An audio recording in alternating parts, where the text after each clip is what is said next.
Deep sampled choir libraries have been floating around the sample market for a long time, with early examples like Spectrasonic's Symphony of Voices and Quantum Leap symphonic choirs, through to breakout libraries like Tonehammer's Requiem and Cinesample's Voxos, all the way to advanced collections like Soundiron's Olympus Symphonic Choir, Strezov Sampling's Storm Choir, and 8DO's Lacrimosa.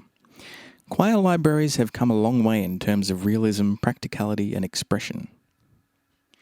November of 2017, Hollywood choirs joined the fray.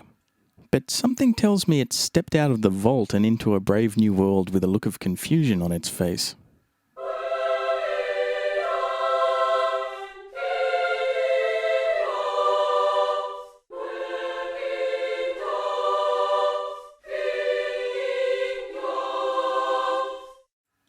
For all intents and purposes, this library meets the standards of practicality.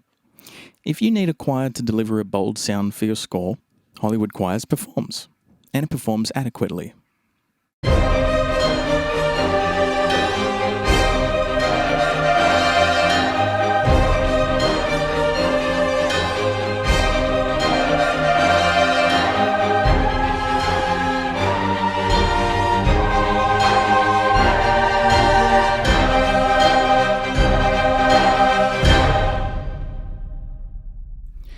But there's something here that doesn't fit.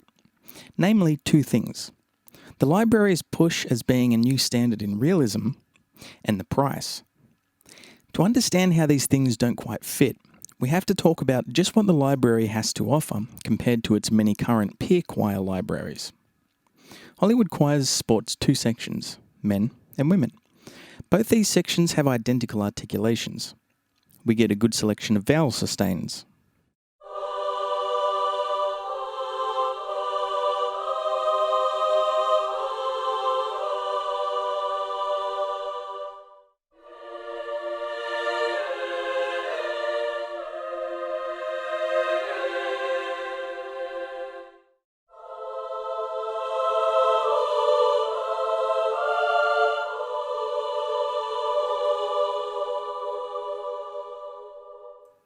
This is where a lot of composers will focus for general use cases, but we're also given the separate consonant sustains.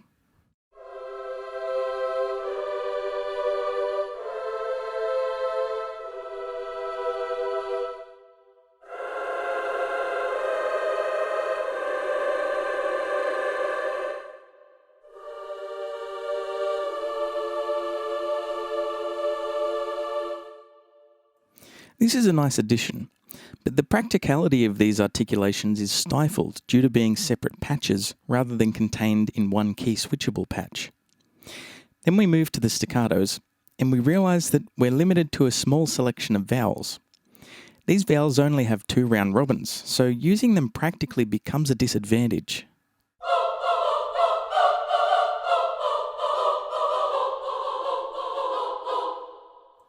There's something missing here that most modern libraries cater to. That's a selection of staccatos and marcatos that can be used to create dynamic performances using a single patch, like in Soundiron's Olympus, Strezov's Storm Choir, and 8DO's Lacrimosa, which provide an easy way to select phrases and play them dynamically. The main content of Hollywood choirs is presented bare bones in separate patches, much like choir libraries of the past. This somewhat archaic presentation doesn't offer the user the flexibility and expression and variety one would be used to when playing modern choir libraries. But that's not all. There's an element that all full-priced modern choral libraries feature, one we've come to expect: true legato. Hollywood Choir's legato patches don't sound the way you think they would. Instead of slurred transitions between notes, we get transitions that sound much more like simple sustains.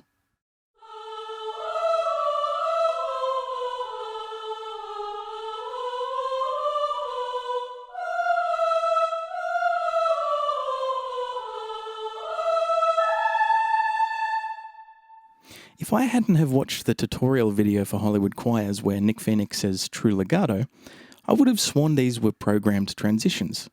In fact, they don't even sound like transitions. Here's the legato patches compared directly to the regular sustains.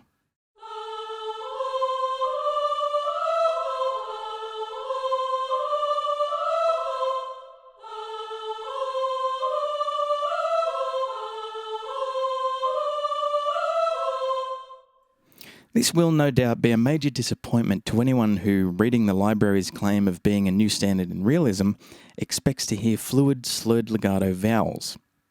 I tried turning on and off various controls here, but alas, to no avail. This library, for the most part, truly feels like it came from the past. While it sounds good as a library, it has very little to offer for a modern premium-priced library. It feels more like an expansion to the originally released symphonic choirs from 2004. The library essentially has one attraction. That's the word builder. When you use the word builder patches, you realize the rest of the library really functions to serve this one element. Here's where you can be creative and expressive.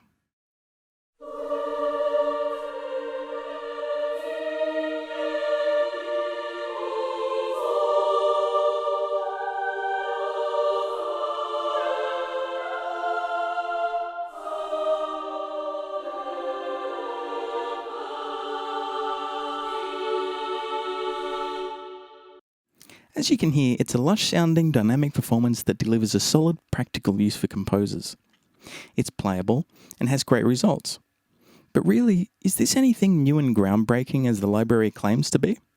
That's debatable, considering many other choir libraries can be played, yielding great results on their own. One could argue that other libraries don't have the depth of word building that Hollywood choirs does. But this has been done before for symphonic choirs. So the excitement and newness of such a concept doesn't have quite the impact it did when it was first revealed so many years ago.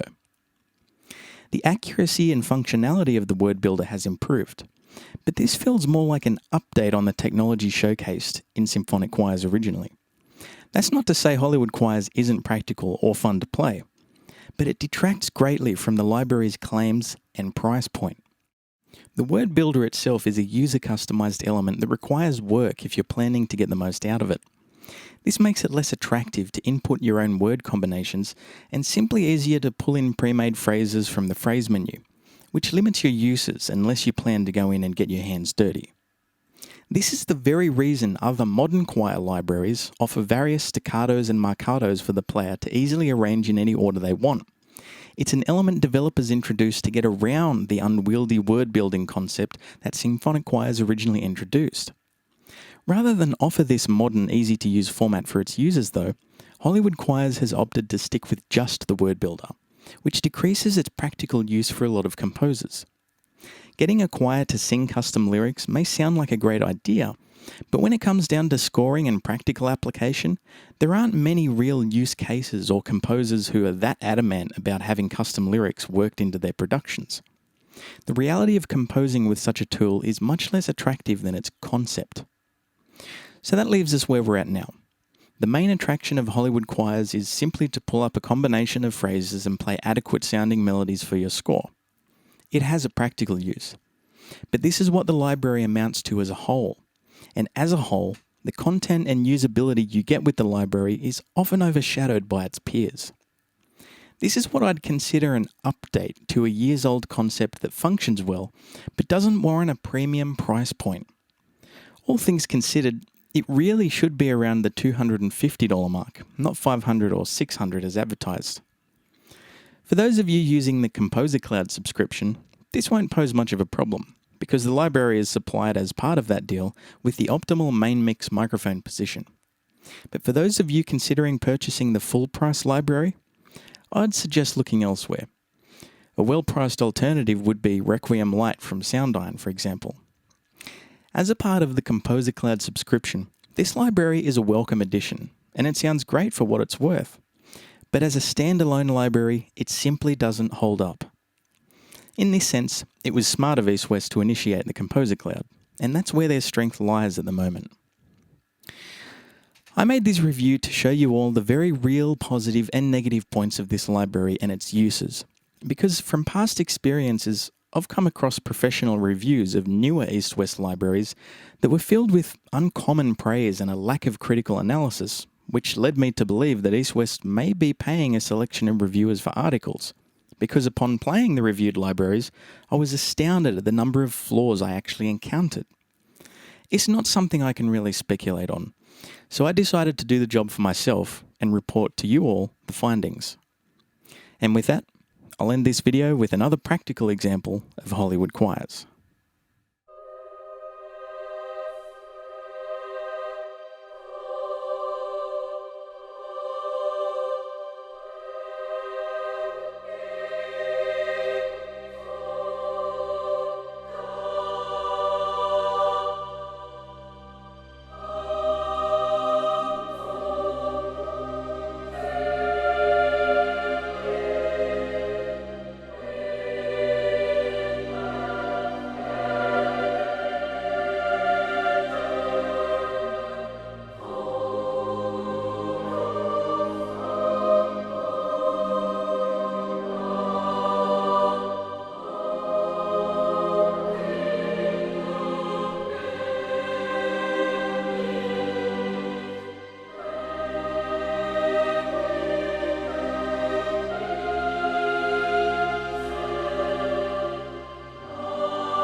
And that's that. I'll see you next time with another library. Check you later.